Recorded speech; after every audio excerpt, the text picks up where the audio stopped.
El pollo. El pollo estuvo regulado desde hace 2 años a 15 bolívares el kilogramo para el consumidor. Y recientemente se admitió un aumento del 20% para llevarlo a 18. Pero el ama de casa que nos está viendo, yo esta mañana incluso antes de venir al programa llamé a la carnicería en un mercado libre, está por encima de 35. El vuelo del pollo pasa la barrera de los 35 y de los 40 bolívares. Es decir, ¿y a qué se debe esto? ¿Es un tema de especulación o es un tema de que los precios están desajustados de la realidad? sigamos con el ejemplo del pollo, pero puede ser para la carne, para la leche. Durante estos 2 años ha habido una devaluación de 4.30 a 6.30. La comida de los pollos, alimentos balanceados, que es maíz amarillo, soya, que se traen del exterior, sufrió un aumento del 50% cercano con la devaluación, pero aumenta la mano de obra, la electricidad, el empaque, entre otras cosas. Entonces no se puede pretender que los granjeros de pollo mantengan el precio de su producto en el matadero entre 13 y 14 bolívares, porque sus costos de producción están por encima de 25. Entonces, esa política de congelación de precios fue un fracaso. En esa llamada que yo hice a la carnicería, pregunté los cortes de carne. Y los cortes de carne populares, no estamos hablando del solomo, del lomito, del muchacho redondo, del muchacho cuadrado, sino la costilla para la sopa o el lagarto para la sopa. La costilla está por encima de 60 bolívares, 5 veces más el precio regulado. El lagarto está en 90 bolívares, 4,5 veces el precio regulado. Entonces, esto muestra en términos concretos, y el ama de casa que nos está viendo sabe que es así, que la política de congelación de precios fue un fracaso. ¿Y cuál es la estrategia que usted avisora como una posible solución? Ayer el presidente de Cofagán comentaba acá en entrevista a Venevisión que a los productores se tienen contra la pared con el precio de los insumos y hacía referencia a una posible especulación de todos estos insumos para la producción. ¿Cuál pudiera ser la solución? Pasar de una intervención del Estado confiscatoria, policial, porque la congelación de precios, ¿cómo se defendía? Enviaban a Sundecop,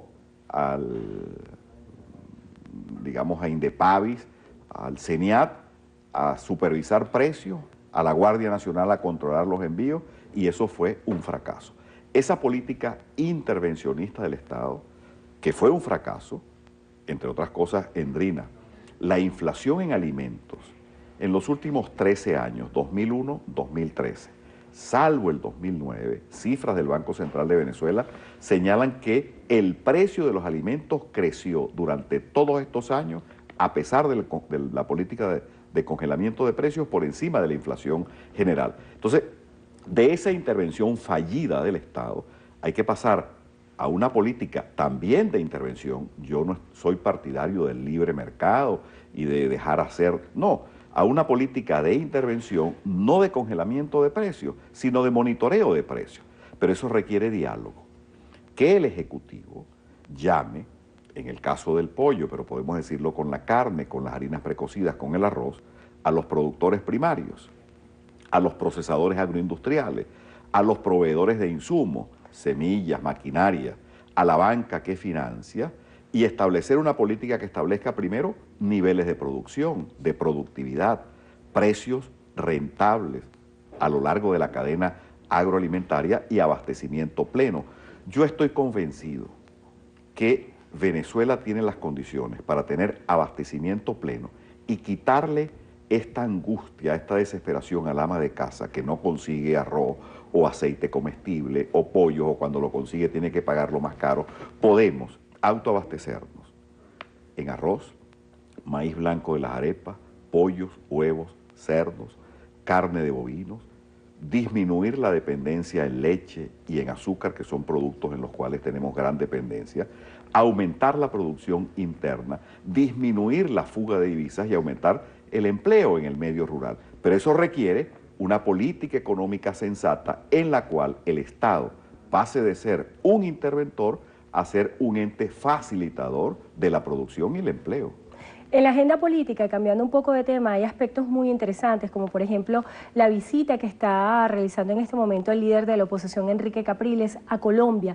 Él aseguraba que su agenda es transparente. Quisiera saber si usted tiene conocimiento acerca de qué temas se van a tratar y qué forma parte de esta agenda, porque él asegura que desde el oficialismo se ha cuestionado mucho esta visita que él está haciendo al país vecino. Sí, ayer en la mañana precisamente tuvimos los diputados de la Mesa de la Unidad una reunión con nuestro líder, Enrique Capriles Radonsky, y nos informó.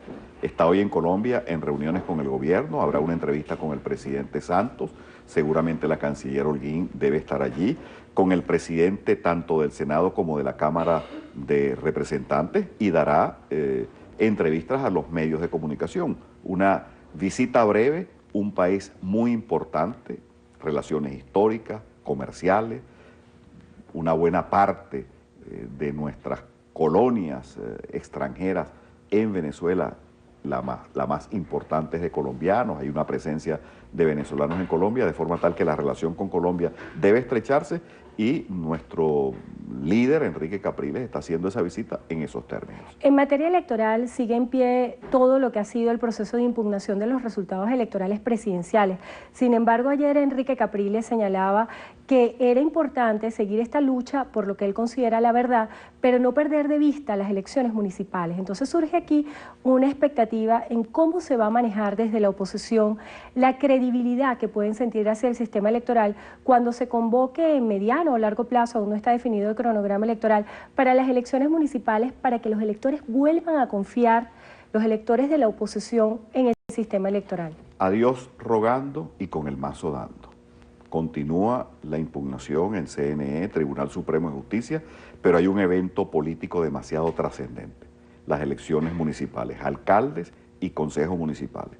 Los alcaldes se les vence el periodo este año y los concejales tienen 2 periodos vencidos. Las elecciones municipales serán un plebiscito.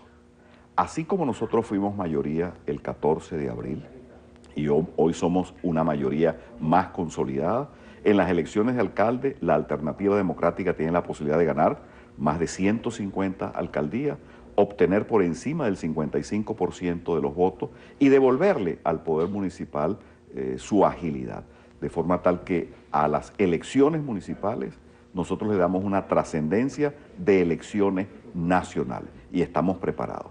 Vamos a las elecciones municipales a consolidar la mayoría que hoy somos en el país, a tener alcaldes al lado de su población y de su gente, y igualmente de concejales muy ágiles en su trabajo. Diputado, se nos agotó el tiempo. Brevemente, el diputado Richard Mardo ayer fue citado ante el TCJ en plena sesión de la Asamblea Nacional. ¿Qué opinión le merece? El caso de Richard Mardo es una injusticia. Richard es el líder más importante, no solo de la Alternativa Democrática, sino de la vida social en Aragua. Su labor al lado de los desposeídos es palpable, y a él se le cobra esto, a él se le está cobrando esto. Yo venía con Richard ayer precisamente cuando un alguacil del Tribunal Supremo de Justicia le entregó la citación. La reacción de Richard fue serena, de mucha entereza, dio una rueda de prensa, y estaremos acompañando a Richard en esa audiencia pública en el Tribunal Supremo de Justicia, quienes lo conocemos, quienes lo respetamos, pero vendrá una presencia masiva de aragüeños a acompañar a Richard en esta hora de la cual él saldrá airoso sin lugar a dudas, Endrina. Diputado, muchísimas gracias por habernos acompañado en Entrevista a Venevisión. Como siempre, un placer conversar con usted. Es un honor. Bueno, le damos el pase de inmediato.